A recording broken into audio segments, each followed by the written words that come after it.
to the Pacific Research Institute podcast. I'm your host, Rowena Itchon.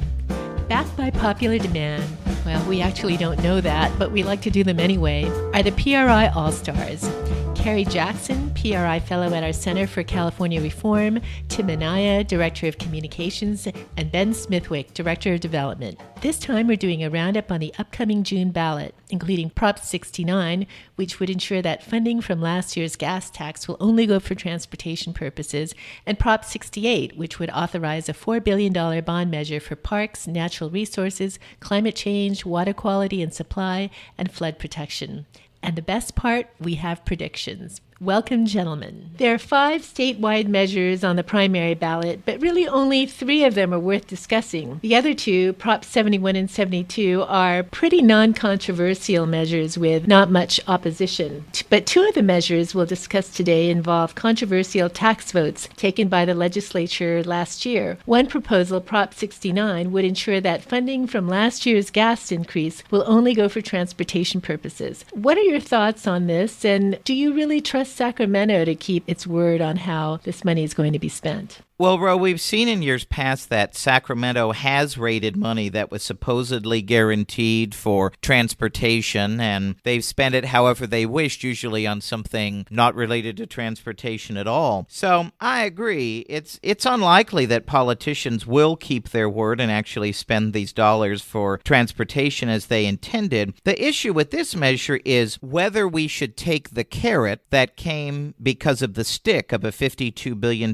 gas tax hike. And, I think while myself included, many people support dedicating funding to transportation, they're very much strongly opposed to the deal that brought about this massive tax hike. And even if this particular reform measure makes some sense on the face of it. How about you, Carrie? I don't know that I have too much more to add to that, what Tim said, but Senator John Moorlach, a Republican from Orange County, has said that only 20% of fuel taxes, and this may be actually just the gasoline taxes, but I assume it's all fuel taxes, diesel included, are spent on roads. And that is almost a shocking number. And you might think, well, 20% is spent otherwise, and you can see that.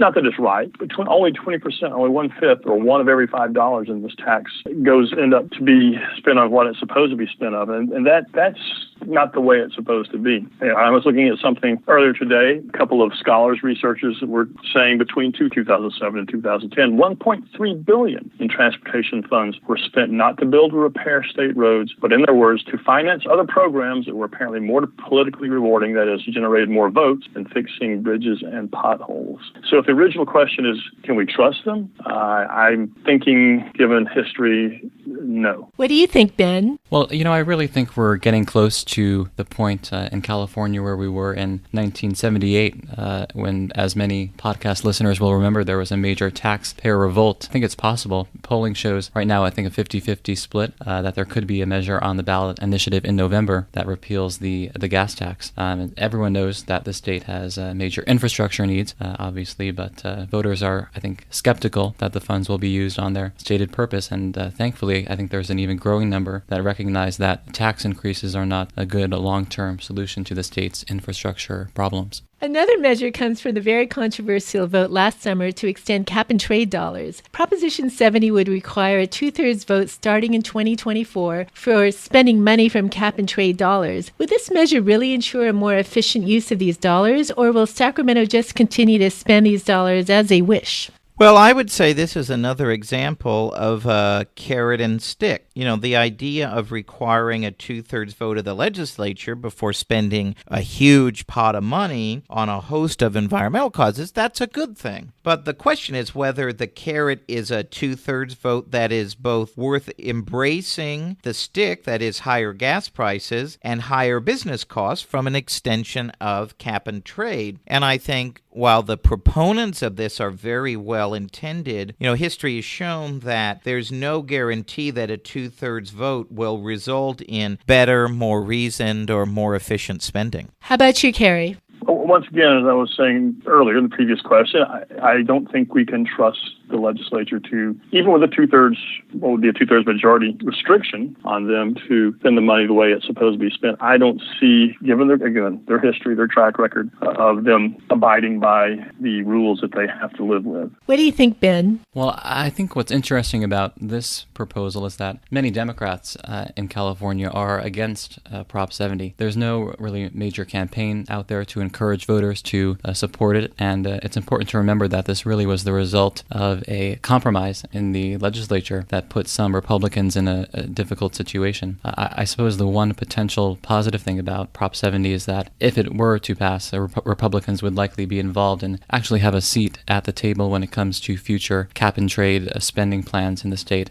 So in that case, the bullet train could certainly be put in jeopardy with some of the subsidies at risk. So both Prop 69 and Prop 70 were sweeteners put on the table at the last minute to secure enough votes in the legislature to pass controversial legislation. Is this a good thing? Shouldn't these measures be placed on the ballot on their merit, not as a result of some background deal at the Capitol? Tim? Well, there's no question that legislation and ballot measures should be considered on their merit alone, not on the politics or the sweeteners surrounding them. But, politics really isn't a game in isolation. We must always consider the big picture when you're considering whether to support or oppose these otherwise, seemingly benign measures. If you oppose cap and trade, it does make sense that you might scrutinize any provision that comes along with it, even if you might agree with that provision. But it's usually a sign that the underlying public policy is not very good when you must fill up the Christmas tree with gifts to attract enough votes for passage. What do you think, Carrie?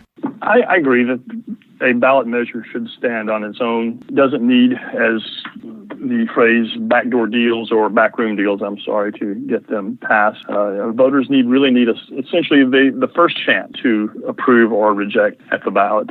Ben? Well, I think sweeteners are never a good thing, and hopefully voters will recognize that these ballot measures really need to be voted on based on their merit alone, and that really should help clear through the clutter so that only good measures pass. One of the highest profile issues in June, and one that's been flooding mailboxes and TV screens, is Prop 68. It would authorize a $4 billion bond measure for parks, natural resources, climate change, water quality and supply, and even flood protection. Sacramento has a long history of proposing these Christmas tree bond measures. If Prop 68 passes, will these programs actually receive much-needed funding, or is this just another measure to fund the favorite projects of politicians? Tim? Well, the people who are behind this measure really have almost kind of a cottage industry of putting together so-called environmental bond measures based on who would be willing to support them. And they write in specific financial provisions in the bond measures to attract the supports of the well-moneyed interests who would campaign in favor of a larger measure that benefits them in part. So I think it's really the most cynical kind of politics, and it's definitely one that fiscal conservatives should be very critical of.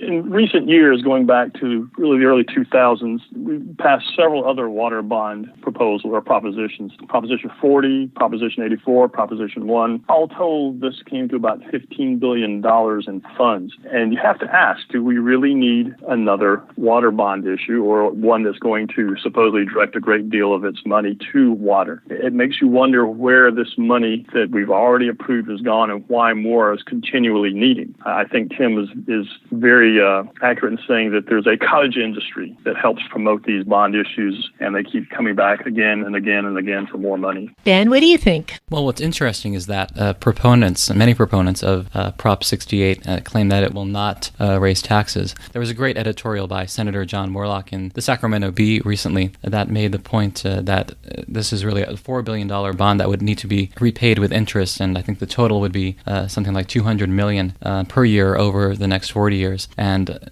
obviously the state is in good financial shape now. But if another recession occurs, there would most likely need to be a tax increase in order to pay for this. So it's just another example of a government boondoggle, in my opinion.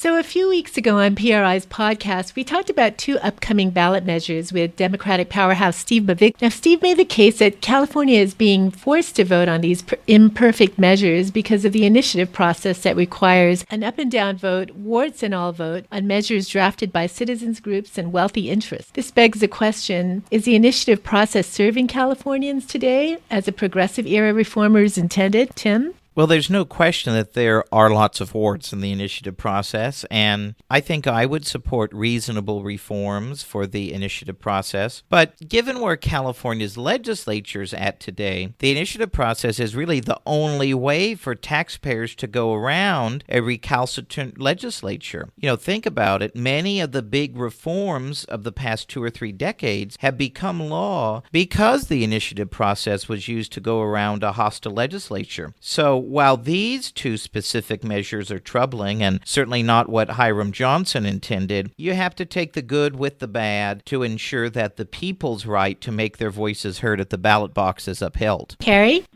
Tim is right, good and bad. The propositions have cut both ways. We had Proposition 13, which was a windfall for taxpayers. But then more recently, we've had the proposition that has outlawed plastic bags. And, okay, for some of us who prefer limited government, that's the good and then that's the bad. I think there's a danger in allowing a majority to decide important issues just because it is a majority. I think for the process to work best, it needs to be not nearly as common as it is.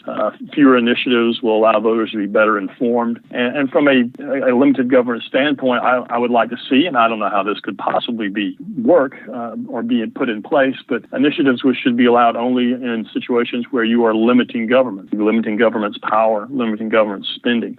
That'd be very unpopular in the state and maybe impossible to actually have that turned around. But from my perspective, I would like to see that. Your thoughts, Ben? Well, I'm actually still somewhat optimistic about the initiative process in the state. As I mentioned earlier, there's a real chance that there could be a gas tax repeal on the November ballot. And there are also recent examples of initiatives with really a clear benefit to citizens of the state, such as the Legislature Transparency Initiative that passed back in 2016. So overall, I would say I'm pretty optimistic about the use of ballot measures to help turn the state around and bring it more back to a free market perspective. So most of the coverage of this year's primary election is being consumed by the governor's race. We won't go into the pros and cons of the gubernatorial candidates on this podcast, but we will discuss the process. So this year's election is the first gubernatorial election under the top two primary system. So there's a fear that no Republican may take the general election for governor or even senator. In hot congressional races in Orange County, there's a fear that no Democrat may make the general election. What do we think? Is the top two system doing what it was intended to do, or should it be scrapped altogether? Tim? Well, it's a very interesting question. I just wrote a blog about this for our Right by the Bay blog, which our interested listeners can check out at pacificresearch.org. And I think the top two system has been an important reform that really has resulted in some very non-traditional candidates from both parties getting a chance to be elected. Some of these folks never would have had the chance to be elected under the old closed primary system. I will say, though, that the top two primary really has not been the moderating influence on the legislature that proponents hoped it would be, even though on an individual basis we have some more thoughtful legislators willing to work across party lines. Party bosses like a closed system because they get to dictate who's elected. And so while the top two system may be imperfect and cut against the candidates that I favor from time to time, in balance, I think most observers would agree it's probably been a pretty good reform. Carrie? On this one, I'm not sure Tim and I would fully agree. From my standpoint, it looks to me like a system that reinforces the dominant party where it already has a strong majority. The examples were given, looks like we're going to get two Democratic candidates for governor, but then in Orange County, which has been a Republican stronghold, things are changing, demographics are changing now, that maybe that there's going to be two candidates there who are only going to be Republicans in the top two. So the previous system is not perfect. I don't see this one as being perfect. I wish I had a suggestion for a perfect system. What I'm seeing, and again, maybe there's just a small sample size to go on, but it looks to me like what we're getting is a reinforcement of the dominant party's staying where they are in the majority. How about you, Ben? I'm not really sure what the collective expectation was about the initiative and what people expected to happen. I personally would like to see it scrapped, but there's really no discussion out there about changing it now, so I don't see it happening. I would think, though, that even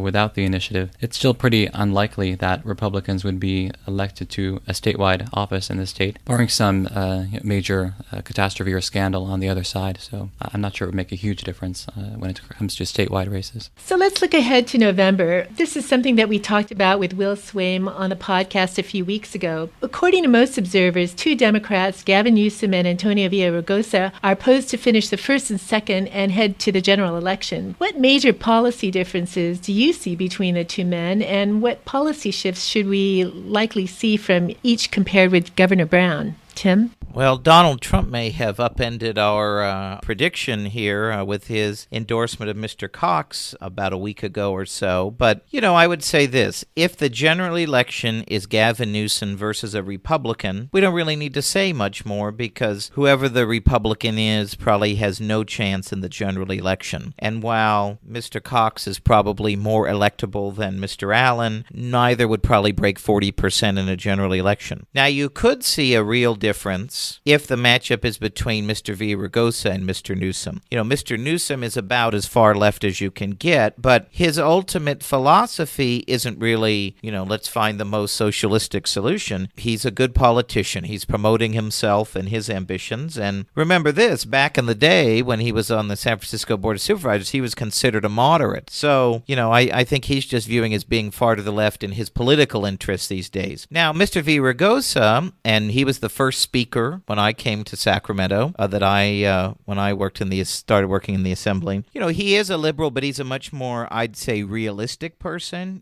Yes, he's for his ambitions. He is a politician, but he, to me, as an observer, seems much more transactional. He's judged that maybe carrying water for wealthy businessmen who support charter schools and oppose single payer is in his political best interest. So while I don't know that he, as governor, would be a good or bad thing, those who favor a free market approach might benefit from time to time because some of the time those self-interests are going to align with a free market perspective. Carrie? In a head-to-head campaign, I'm sure that Villaraigosa and Newsom would have some differences in the way they try to get votes. But whoever wins is going to have to deal with a very entrenched legislature in Sacramento. And the differences they may have had during the campaign, once one of them is elected, probably aren't going to be quite so clear.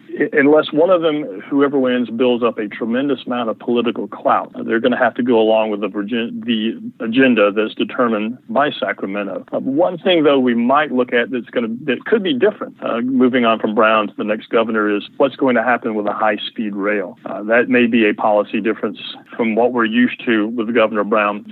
Maybe there might be some benign neglect, and whoever is next might not go so hard after the high-speed rail as Brown has. Where that leaves it, I don't know, but I think this can be an interesting point for the next governor. Where is he going to come down, and how hard is he going to come down on the high-speed rail issue? How about you, Ben? Sure. Well, I think Governor Brown is perhaps more moderate on some fiscal issues, pension reform, compared to both Newsom and Villaraigosa. I don't see many significant differences between the two current contenders, although Newsom is perhaps more progressive on healthcare and entitlement issues. I think as we get closer to the election and ads and public debates start ramping up, I think the policy differences between the two candidates and between them and Governor Brown will become clearer. November's election promises to be one of the most consequential in decades, with huge ballot fights in rent control, online privacy, prescription drugs, price controls, the gas tax, and potentially even a split-roll property tax system. What do you think is shaping up to be the most consequential ballot measure in the fall election, and why? Tim? I think the gas tax is probably the most consequential measure. If it passes, that might be a signal to the opponents of Prop 13 that the political climate is ripe to try and push a ballot measure weakening it. If it fails, it will reinforce that a pro-taxpayer worldview is still a winning electoral force in California. I think as a practical matter, it would also send us back to square one on transportation funding in 2019, and your guess is as good as mine where we go on that front, absent a gas tax. Carrie?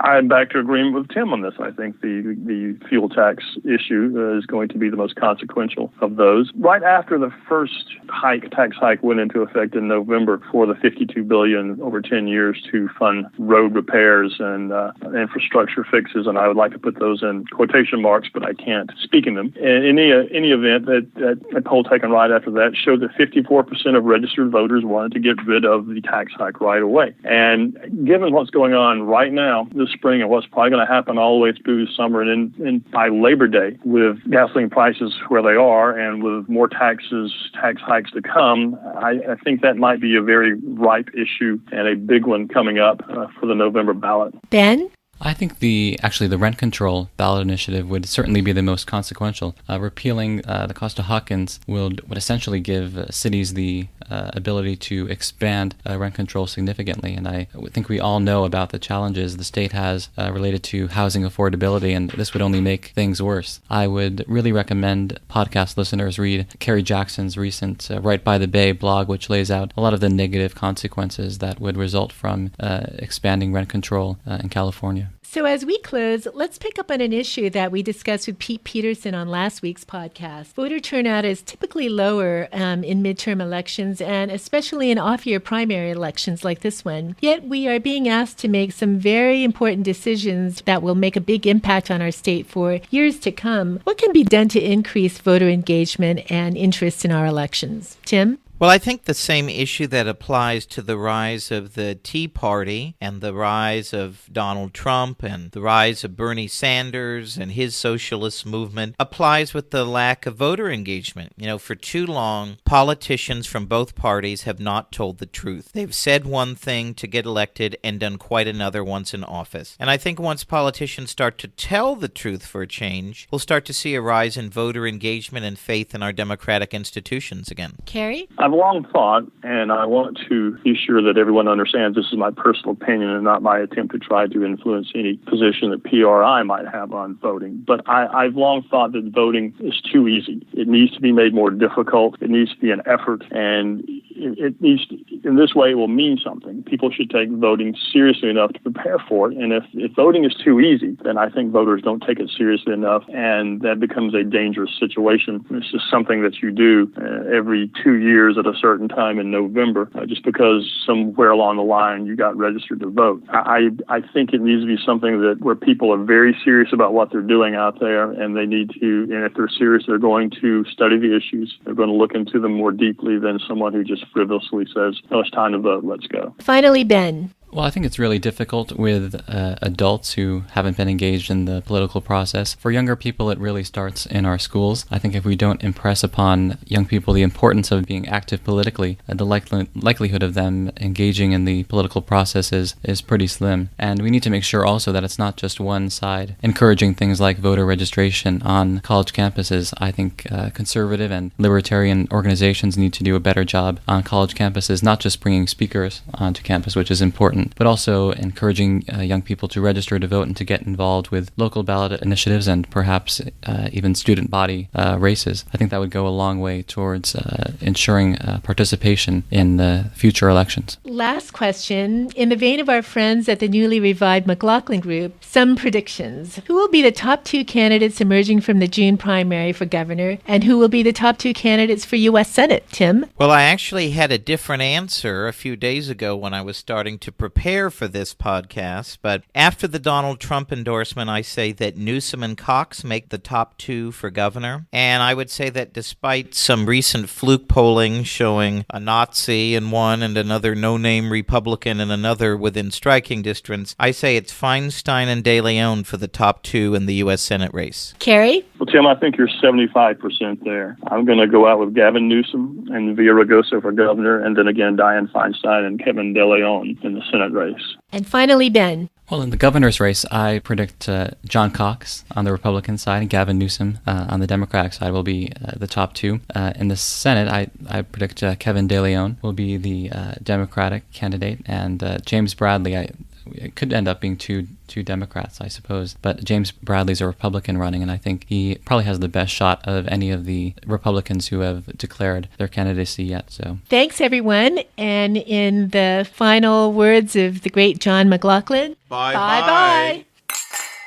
From our all-star team, Carrie Jackson, Tim Anaya, and Ben Smithwick, thanks for joining us. And if you can't get enough of our PRI All-Star team, visit our blog Right by the Bay at pacificresearch.org. Also, if you're in the Los Angeles area, we invite you to a luncheon on June 29th with Andy Puzder, former CEO of CKE Restaurants, to discuss his new book, Capitalist Comeback. The details are all on our website. And if you like this episode, please tell your friends and subscribe to PRI's podcast at iTunes, Google Play, Stitcher, or TuneIn. And please do us a favor and give us 5 stars. You can also listen to our podcast on PRI's YouTube page, youtube.com/Pacific Research 1. That's the number 1. Thanks for listening. I'm Rowena Itchon. We hope you'll come back again for another episode of PRI's podcast.